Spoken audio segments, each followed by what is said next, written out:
Last year, I found out that my ex cheated on me. I had been away for a short trip to visit my parents, just a normal visit, nothing out of the ordinary. I remember feeling relaxed on my way back home, looking forward to seeing my husband and son, but nothing could have prepared me for the sight that greeted me when I opened the bedroom door. There he was, my husband, the man I had trusted, loved, and built a life with, lying in our bed with another woman. They were all over each other, completely naked. The woman looked far too comfortable with him, as if this wasn't their first time. I screamed at them in disbelief. How many times had this happened?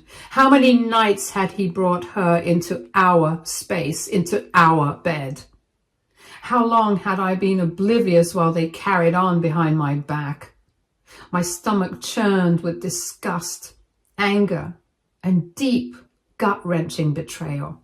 Without thinking, I slapped my ex across the face. My heart was pounding, and my vision blurred with tears, and before I could even process it further, I stormed out of the house. I didn't even know where I was going, but I knew I couldn't stay there for another second. My first instinct was to call my son. I needed to make sure he was okay. He was, thankfully, at a friend's house, completely unaware of what my husband had been doing behind our back. I rushed over to pick him up, trying my best to keep my emotions in check. But inside, I was breaking. I felt shattered, humiliated, and so hurt. That night, my son and I stayed in a hotel. He kept asking me what was wrong, why we weren't at home, why I was upset. I looked at his innocent face, his eyes full of concern, and I had no idea how to answer him. How do you tell your teenager that their father, the man they looked up to, the man they love, has betrayed everything you thought your family stood for? I couldn't bring myself to say it. I couldn't destroy his perception of his dad, at least not yet. So I told him something vague, that we just needed a night away, that everything would be okay. But deep down, I knew things would never be the same again. The next morning, after barely sleeping, I knew I had to face reality. I had to go back home, not to forgive, not to talk things out, but to pack up my things and get out for good. I refused to live under the same roof as a man who had shattered my trust. But when I arrived, expecting to grab my belongings quickly and leave, I found my husband there waiting for me. He had taken the day off from work, which he rarely ever did. He begged, he pleaded, he apologized over and over again, trying to explain, trying to justify, trying to make me see some twisted reason why I should forgive him. Maybe he thought that if he could just talk to me, he could fix this.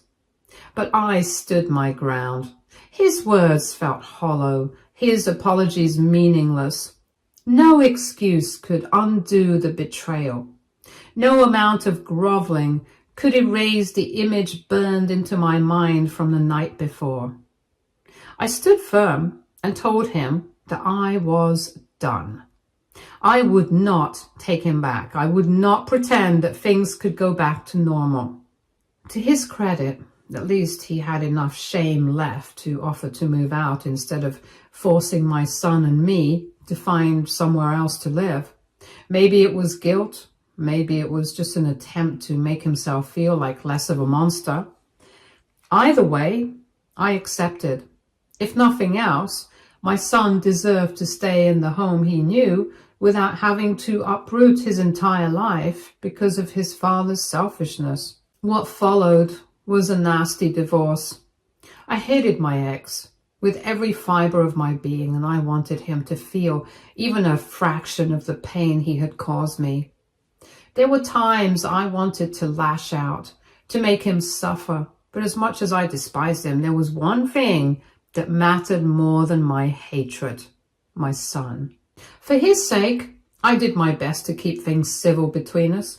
I swallowed my anger, bit my tongue, and tried to avoid turning our divorce into an all-out war. I didn't want my son growing up in the middle of endless fights or feeling like he had to pick sides.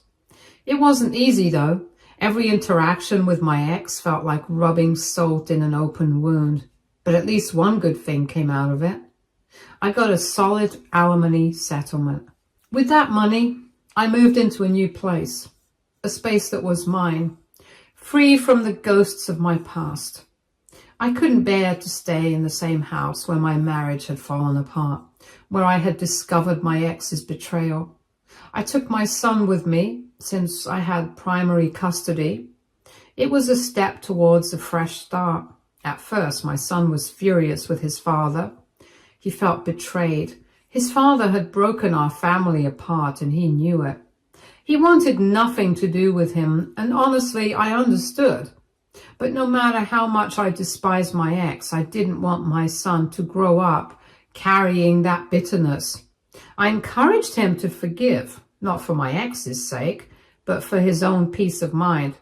I reminded him that his father was still his father, and no matter what, he deserved respect. I even took him to counseling to help him process his emotions in a healthy way. I wasn't going to let my ex's mistakes define my son's future. While my son and I were slowly finding our footing again, my ex wasted no time in moving on. He and his affair partner, Rose, moved in together pretty much immediately after our divorce.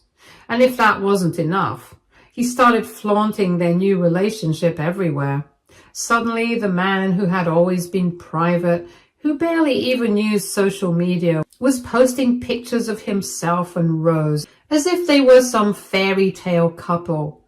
Every single day there was another photo, another caption about how happy they were, as if his happiness had come at no cost, as if he hadn't just ripped a family apart. I blocked him on social media. The only time I spoke to him was when it was about our son, and even then I kept it brief. At first, my son wanted nothing to do with visiting his dad, especially after Rose moved in. But my ex, he's a cunning, manipulative man.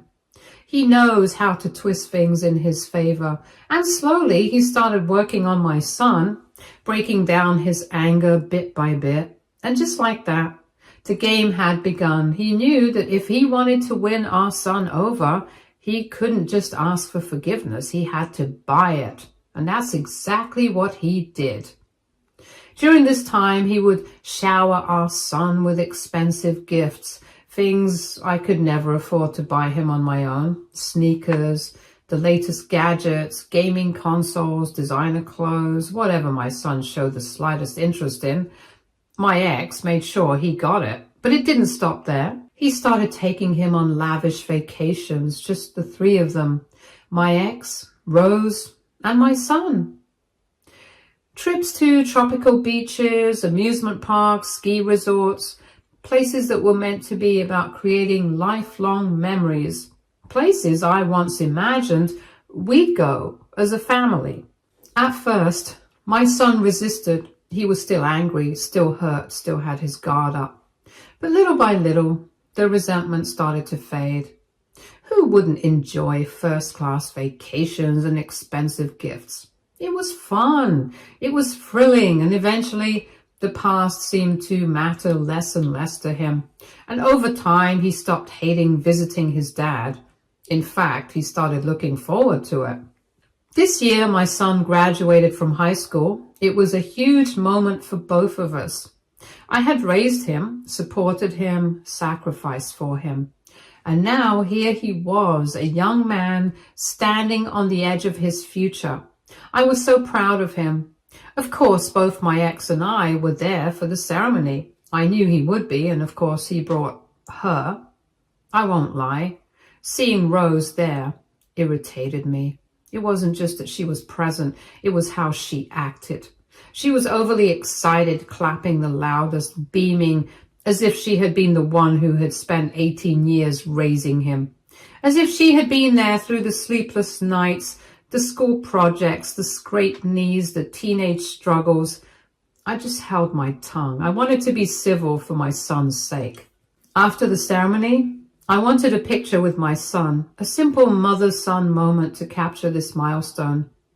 My ex took the picture for us, and then naturally, he wanted a picture with our son as well. This is when my son said, "I want a picture with both my mom and dad." I smiled, already stepping forward to stand beside him, but then my son pointed at Rose instead of me. I froze. Rose's face lit up, and without hesitation, she stepped in, wrapping an arm around my son as if this was the most natural thing in the world. My entire body stiffened, my breath caught in my throat. Did my son just call her mom? Or had I misheard? This was my son, my child, the boy I had carried for 9 months, raised, sacrificed for, loved with every fiber of my being, and yet, in this moment, he was calling her mom? My son then asked me to click the picture of the 3 of them. I was confused, but I obliged. Later, when we were alone, I knew I couldn't hold it in any longer. I had to ask. I had to hear it from him, to know for sure whether my worst fear was real. I turned to my son and, as calmly as I could, asked, "Did you just call Rose mom?" He barely even reacted. He just nodded, completely unfazed, as if he just confirmed something as casual as the weather.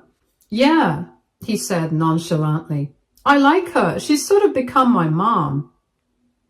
Something inside me twisted painfully. Sort of become your mom? I didn't even know how to respond. I took a deep breath, trying to steady myself.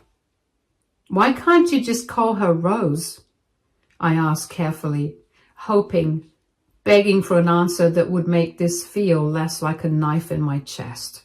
But my son immediately jumped to her defense. He explained that my ex and Rose had actually been encouraging him to call her mom for a long time. But he had always resisted, that is, until a few months ago when he finally started liking her enough to give in. I hesitated before asking, "Do you seriously see Rose as your mother, the way you see me?" Hearing this, my son shrugged and started to say how his dad had warned him about this. Confused, I asked him what he meant. "Dad warned me that you'd be unreasonably jealous about this," he said flatly. "Dad told me you'd overreact if I called Rose mom, but I don't see the big deal. It's a good thing, isn't it, that I have a positive relationship with my step-parent? She's going to be a permanent part of my life after all, and she has my best interest in mind, so I don't really mind calling her mom." I couldn't breathe. My manipulative ex had prepared him for this conversation. He had planted the idea in my son's head that I would be the unreasonable one, that my feelings wouldn't be valid, that my heartbreak over this would be jealousy rather than genuine pain. And now my own son, my baby, the child I raised, was looking at me like I was the one making a big deal out of nothing. For days, I couldn't stop thinking about it. I wanted to be happy that my son had accepted her, that he had a good relationship with the woman his father had chosen. I wanted to be mature, to see the bigger picture, but deep down, I was hurt. I couldn't lie to myself. This wasn't just any woman, this was her. The woman who had helped tear my marriage apart, and now she had won over the one person I thought I could never lose. After my son went to college, I noticed a shift in his behavior. He started spending more and more time with my ex and Rose. At first, I told myself it was just temporary, maybe that it was because they had more money and could afford to take him on fun trips and spoil him. But as time went on, I realized it was more than that. Whenever I called him to come over, there was always an excuse. He was busy, he had plans, he had schoolwork. And if I ever tried to make plans to visit him, he would brush me off, telling me it wasn't a good time. However, my son had no problem going on trip after trip with my ex and Rose. They were always off on another vacation, beaches, ski resorts, big cities, amusement parks, and if that wasn't painful enough, my son even started posting pictures from these trips on his social media with just the three of them, proudly showing off the fun he was having with them. The captions were what truly broke me. He would write things like, "New family and new beginnings," or "Couldn't have asked for better parents, love you both." He once even uploaded a picture of just him and Rose with the caption, "A mother isn't the one who gives birth, but the one who stands by you." This is when I couldn't stay silent anymore. I reached out to him, trying to be as calm as possible, and asked him about why he would caption a photo like that. I waited for his response, hoping he would say something, anything, to ease the sting. But instead of responding, instead of even acknowledging my feelings, he blocked me from his socials.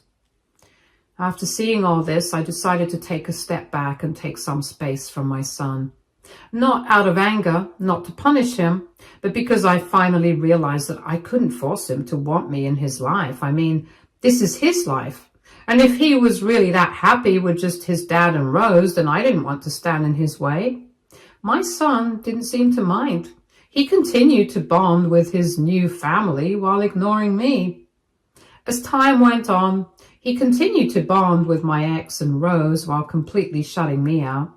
I watched from a distance as my role in his life grew smaller and smaller. Then came his birthday. I debated for hours about whether I should reach out or not. I swallowed my pride and texted him asking if I could visit him to celebrate. He didn't even reply back and literally left me on scene. Later, I found out through mutual friends that he had spent his birthday at his favorite restaurant with my ex and Rose. And not once did any of them even think to invite me. That was when I knew I had truly been replaced. At that point, I accepted it. It hurt, but I let it be. I didn't have the strength anymore to chase after someone who didn't even care enough to acknowledge me. I started to focus on my own life instead. And then, just 2 months ago, something unexpected happened. Rose got pregnant. My ex was the one who told me. He sounded absolutely ecstatic, his voice filled with a joy I hadn't heard in years. I listened as he went on and on about how excited they were and how much they had wanted this and how thrilled Rose was to be a mother. I congratulated them both and wished them the best because honestly, at that point, it didn't even faze me. Then this week, out of nowhere, my son reached out to me. It had been so long since he had last reached out. He never called anymore, never visited. He asked if he could come over because he had something important to talk to me about. I won't lie, I was hesitant, but despite everything, I still wanted to see him, so I agreed. When we met, he looked different. It's like he had grown taller, and I realized at the moment just how much I had missed him all this while. My son slowly opened up to me about everything. He explained how ever since Rose got pregnant, his dad has stopped spending time with him the way he used to. The regular weekend visits, the trips, the expensive gifts, everything had suddenly stopped. His dad was completely wrapped up in preparing for the baby. And Rose? Well, Rose was too busy being excited about her child to care about him anymore. My son told me how hurt he was by their behavior. He felt left out. Then he started to ask me why I had stopped calling him and why I never missed him anymore. I stared at him, searching his face, trying to understand if he was being serious. Why did I stop calling? Why did I stop reaching out? Really? I could have laughed if it wasn't so heartbreaking. I called you for months, I said, keeping my voice steady. I tried so many times to see you, to spend time with you, but you never answered. You were too busy with your new family. And now suddenly, because Rose is pregnant and isn't interested in playing your mommy anymore, you've remembered that I exist? He flinched at my words. I wasn't trying to be cruel, but I needed him to hear it.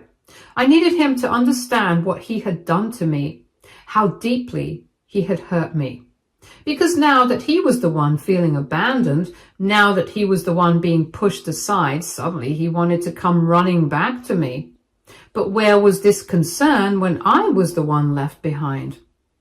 My son immediately went on the defensive, and he tried weakly to argue that I was overreacting, that I was making things bigger than they actually were. He even had the audacity to tell me that this was all in my head. I took a deep breath, keeping my emotions in check. I wasn't going to let him twist this around. I wasn't going to let him gaslight me into believing that I had imagined everything. The months of silence, the ignored messages, the way he had effortlessly pushed me aside the moment his dad and Rose became his priority. He was old enough to know the difference between right and wrong, and he knew that what he had done was cruel, immature, and completely unfair. I'm happy that you have a good relationship with your dad and Rose, I told him, meaning every word. I would never try to jeopardize that. I want you to have as much love and support in your life as possible. But when you ignored me, when you shut me out completely, you made me feel like an outsider in my own son's life. I could see him struggling with my words as if he wanted to protest but couldn't quite find the right response. I love you, I reminded him, my voice soft but unwavering. You will always be my son. That will never change. But after the way you treated me, after you abandoned me when I had done nothing but try to be in your life, you don't get to just show up now after months of silence and expect everything to go back to normal like nothing happened. Instead of acknowledging his mistakes, instead of owning up to what he had done, my son got defensive. He insisted I was being too harsh on him. He tried to make excuses, saying things weren't as bad as I was making them out to be, that I was being unreasonable. We went back and forth for a while, but I could tell he wasn't ready to truly listen. He wanted to be the victim in this. He wanted me to immediately forgive, to sweep everything under the rug, to act like the past few months hadn't been devastating for me. But I didn't. So eventually he left, frustrated, and now he's claiming that I have changed, that I'm not as forgiving as I used to be, that I hurt him by calling him out on his actions when all he wanted was to come back and bond with me. So Reddit, AITA, thank you to everyone who has come for my support in the comments. My son is not a bad person, but the truth is, he did make a choice. He chose to prioritize his father over me, and in doing so, distance himself from me, whether intentionally or not.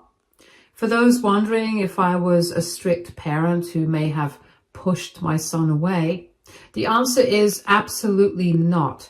I have always been open, honest, and friendly with him, but I also believe in setting boundaries when needed. Unlike my ex, I never tried to win my son over by being the fun parent who spoiled him with expensive gifts and vacations. I was the one who raised him. I cooked his meals, helped with his homework, stayed up with him when he was sick, and made sure he had everything he needed. My ex, on the other hand, contributed very little to the actual work of raising a child. To those saying my ex is the one who spoiled my son and manipulated him into siding with him instead of me, you're absolutely right. My ex has always known how to get what he wants. And after our divorce, he made it very clear that he wanted our son to bond with Rose so they could present themselves as a perfect little family. I tried to stay neutral, to encourage my son to have a relationship with both of us, but my ex was actively pulling him closer, making sure he saw Rose as a second mother. And now that Rose is pregnant, their priorities have completely shifted. My ex and Rose have made it obvious that their focus is on their upcoming child, and in doing so, they've started to push my son aside. The same son they spent years trying to win over is now realizing that he's no longer the center of their world. For those worried that I'm abandoning my son, please don't. I would never do that. No matter what has happened, he's still my child and I'll always love him. But at this stage, he needs to learn from his own actions. As parents, we can guide our children and teach them right from wrong and try to protect them, but there are some lessons in life that only experience can teach. And now, slowly but surely, he is beginning to see where he truly stands in his father and Rose's life.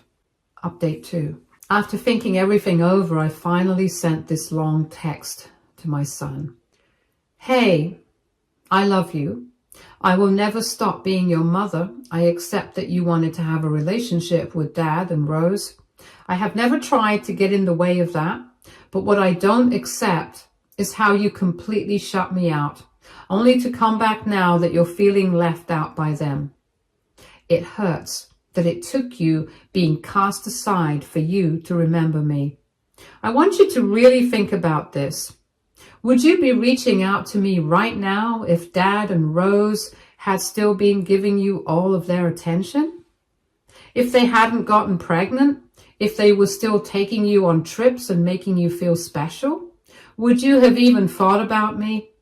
I think you know the answer to that, and it's a hard truth to face. I'm not saying this to be cruel, and I'm not saying this because I don't want a relationship with you. I do. I will always want that. But I need you to understand that you can't just come and go from my life when it's convenient for you. I'm your mother, not a backup option for when other people let you down. I want a relationship with you, but I want it to be real, not something you only seek out when you feel lonely or ignored by others.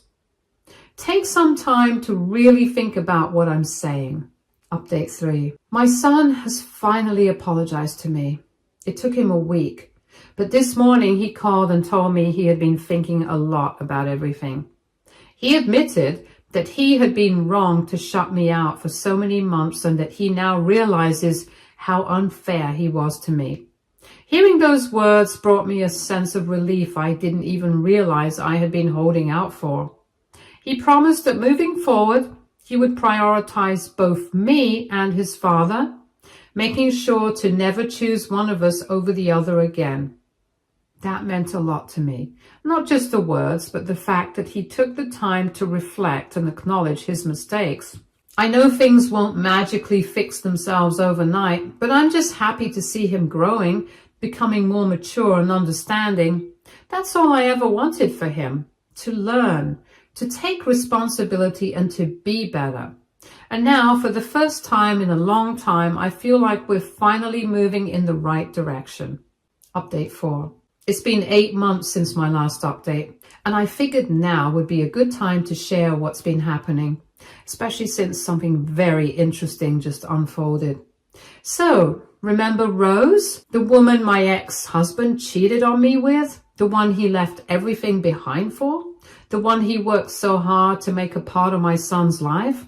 The one he flaunted all over social media like a trophy? Well, guess what? She just gave birth. But here's the real kicker. The baby isn't my ex's. That's right. Rose cheated on him and got pregnant with another man's child. She kept this a secret for all these months, hoping that my ex would not notice even when the baby was born.